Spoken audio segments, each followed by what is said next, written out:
Hey guys, it's Mitch. How's it going? We're back for some more crazy Walt Simonson Fantastic Four adventures as the FF take on Mecha-Stalin.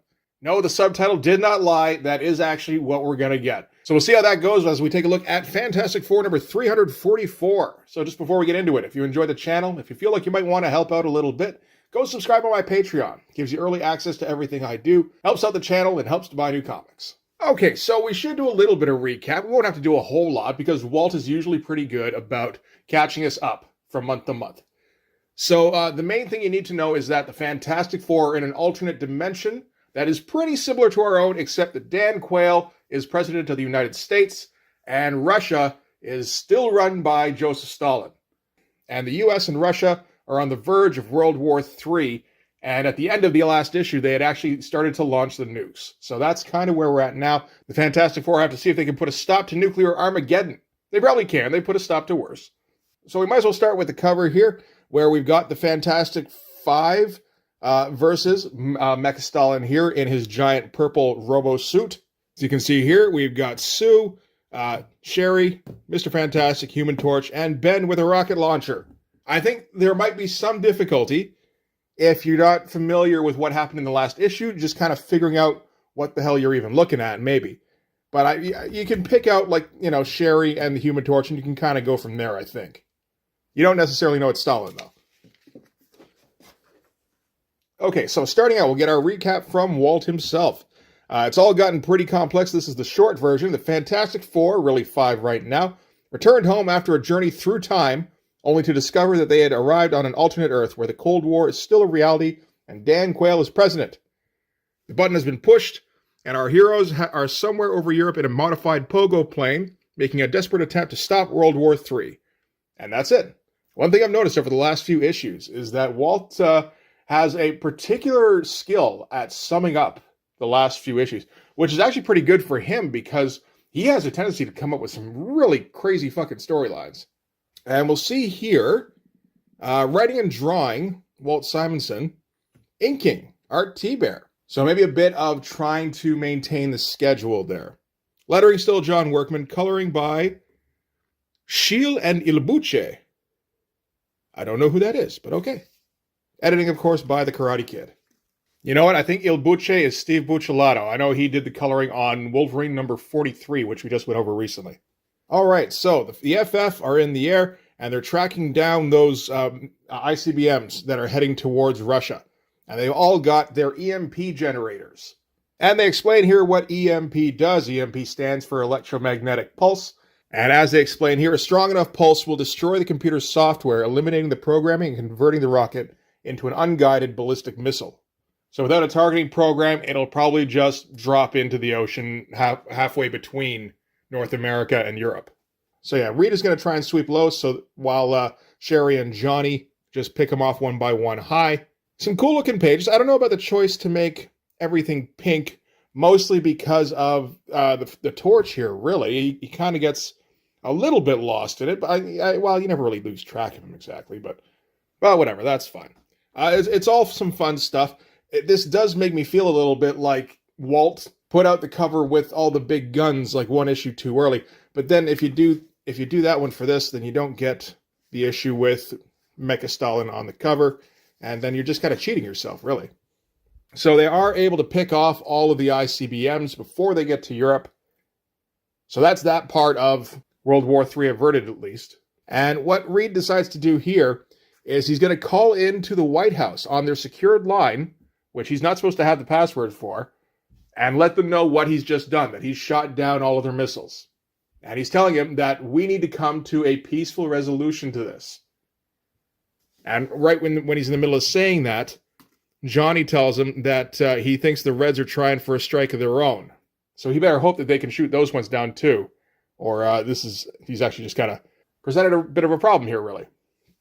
And it's interesting seeing the finished product, knowing that's Art T-Bear doing the inks, because I really only know Art T-Bear as an inker when he was trying to do Jim Lee on the X-Men series, where he did, like, you know, an okay job. Not Scott Williams kind of good, obviously, but, you know, decent enough.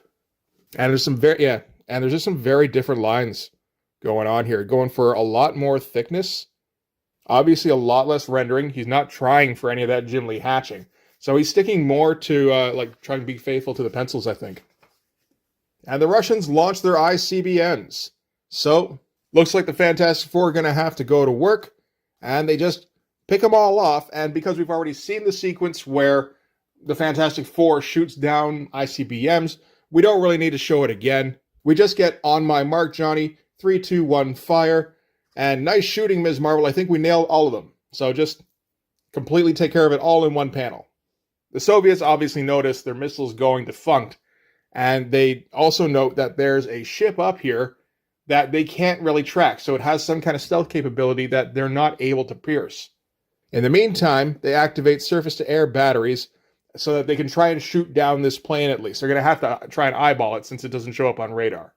Still love all this Kirby tech stuff.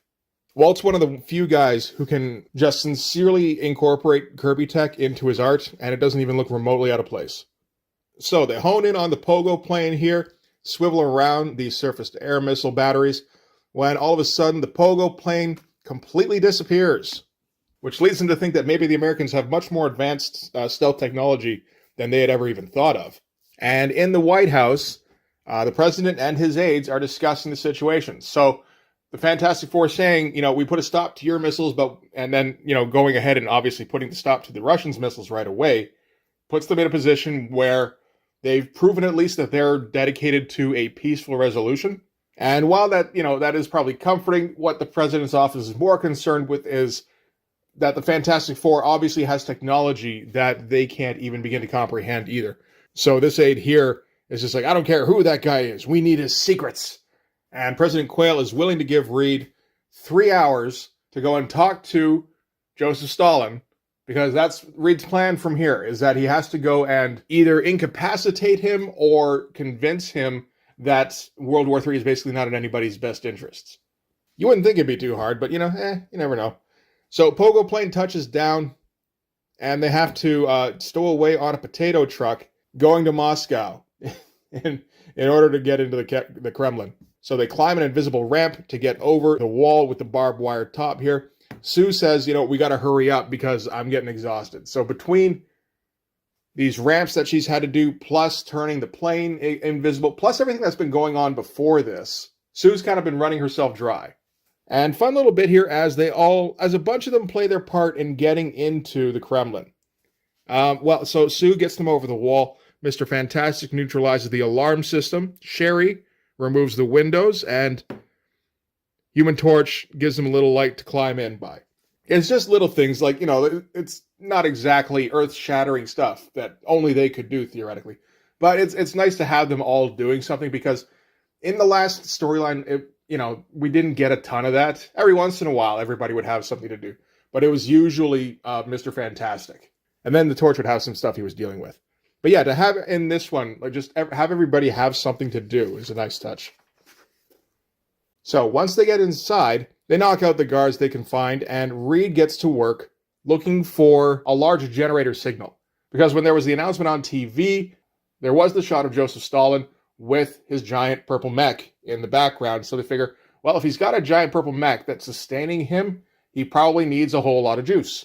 So he's using this delimiter to see what the gigantic power source for that armor must be. So they find it here. It's in the basement. It's this just big, techno door, which they're going to go into. But at that moment, some of Stalin's advisors show up with a bunch of soldiers that were scheduled to meet with Stalin that day. And they just kind of happen to be there at the same time. Kind of a mix-up situation. So Susan has to throw up an invisible shield right away, which is already taxing her abilities, which are already being pushed beyond their usual limits. They all run into the basement here. The soldiers close the mecha doors and lock them in there. And there apparently is no way out apart from just going back out through the doors. So they're going to have to deal with whatever's in there. And we see what it's going to be. He says the Premier will deal with them personally. Their lives are finished. So we know it's Stalin in there, and we know he's probably in his mecha suit. So we're going to get the big showdown fight here.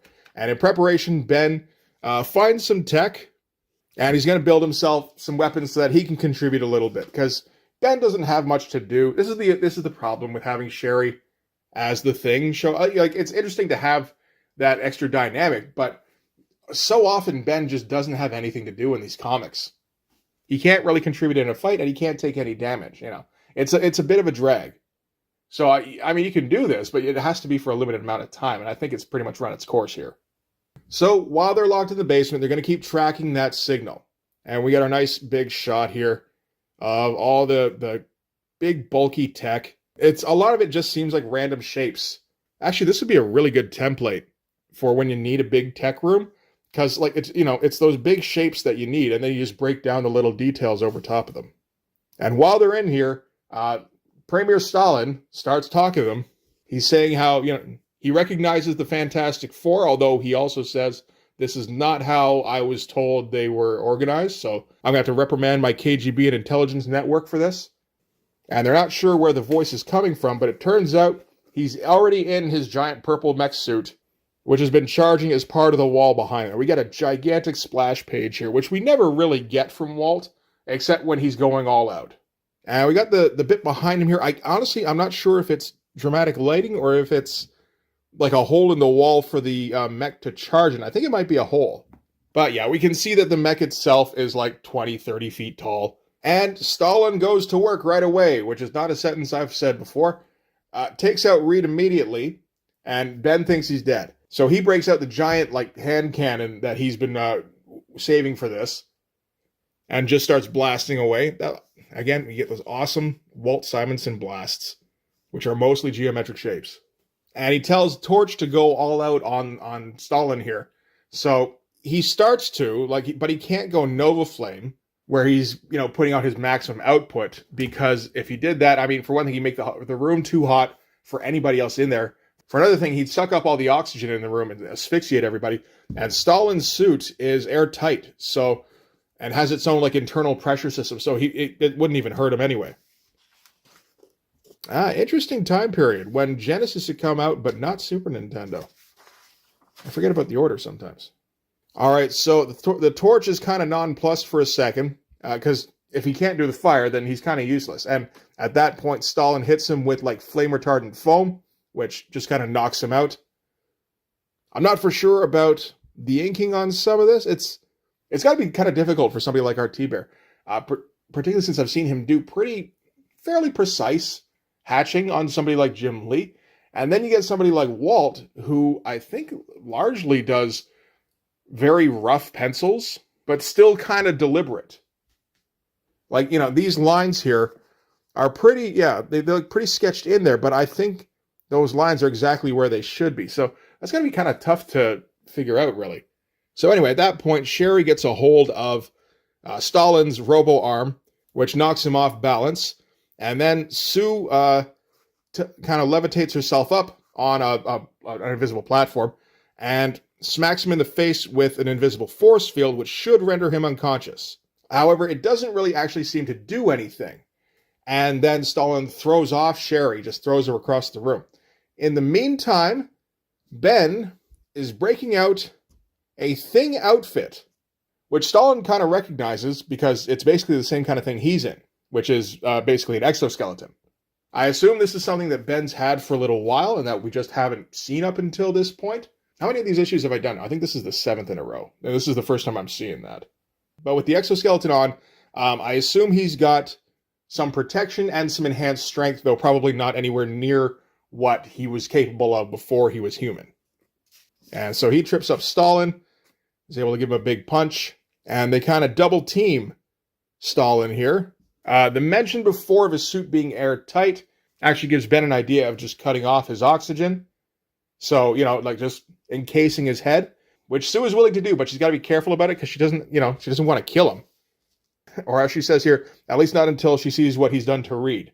So if Reed is alive, then, Stalin can live too, I guess. And at that point, the mecha suit goes haywire. And nobody really knows what's going on. I'm never a fan of when they do this, when they do 3 shades of the same color for an action shot. Yeah, it's very difficult to even tell what's going on here. But oh well, what can you do? But anyway, it turns out what had happened was Reed hit Mecha Stalin with a handheld EMP gun that he had on him. So theoretically, at least, it would have just knocked out the mecha suit, but it seems to have done a bit more to that because Sherry checks up on Stalin and sees that he's got no pulse. But Reed's got some further suspicions, and when she takes off the hat here, she sees all sorts of circuitry. So it turns out that Stalin is actually an animatronic.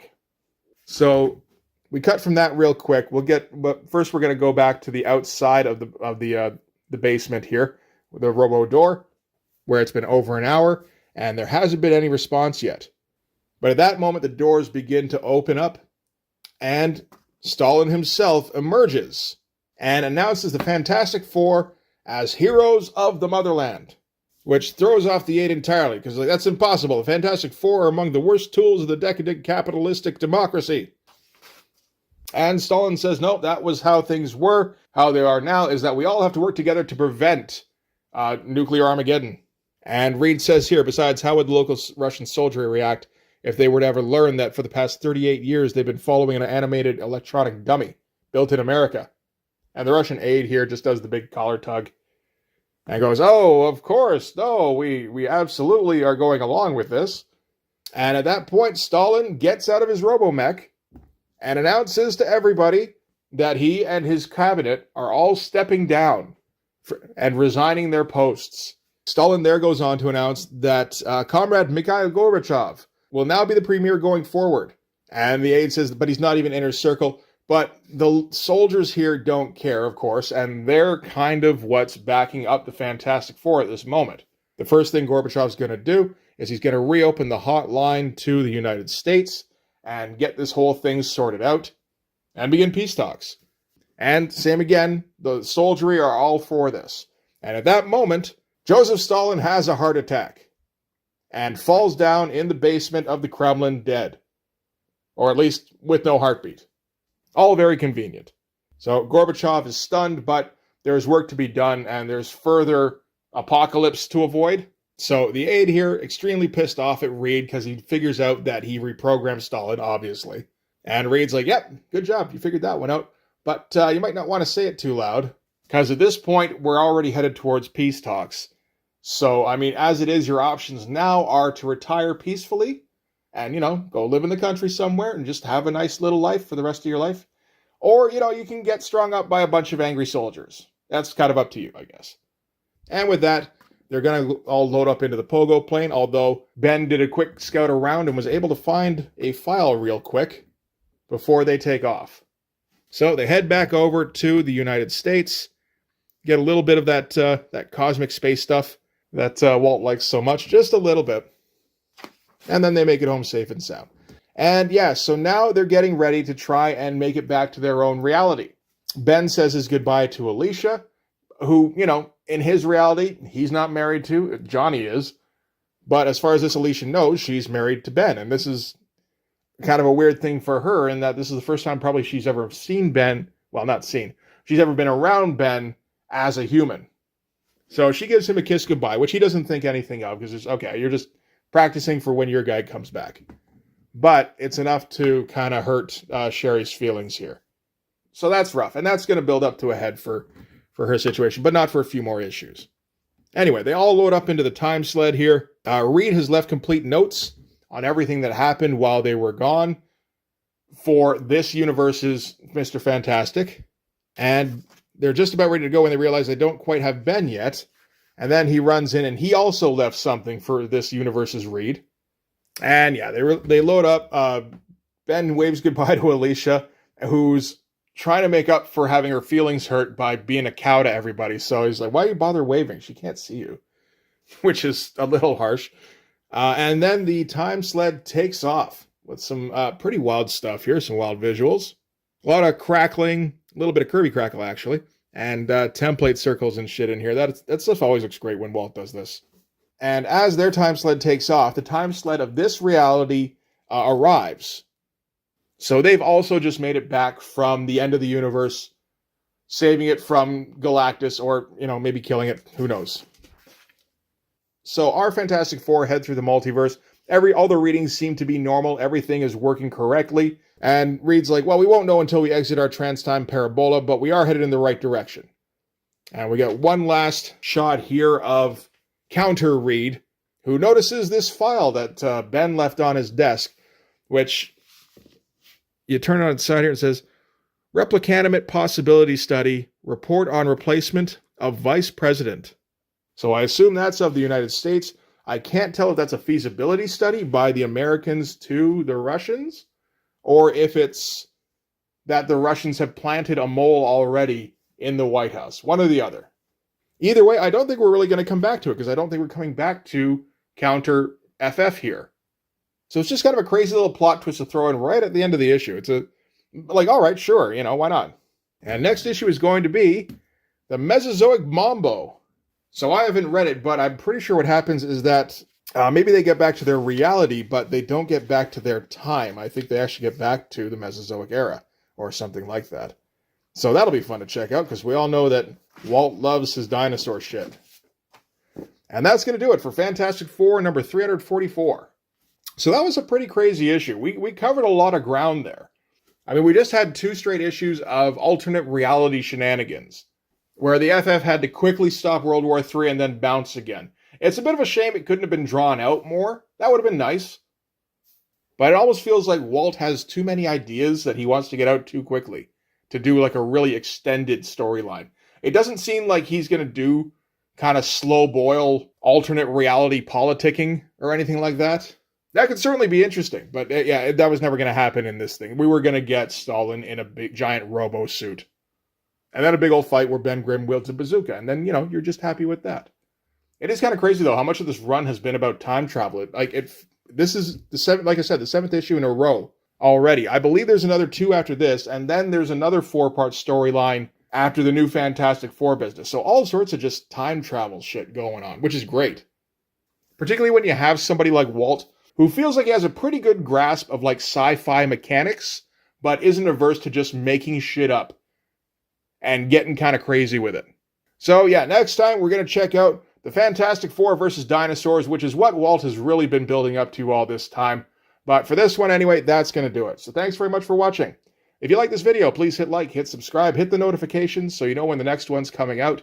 Go over and subscribe on my Patreon. It gives you early access to everything I do, from the Blood Force stuff to the YouTube videos before they get uploaded to YouTube, as well as some Patreon exclusive content. You can also follow me on Instagram and DM me there for commissions, and you can join the Blood Force Discord server. But yeah, that's going to do it. Thanks again for watching, guys. I'll see you in the next one. Bye-bye.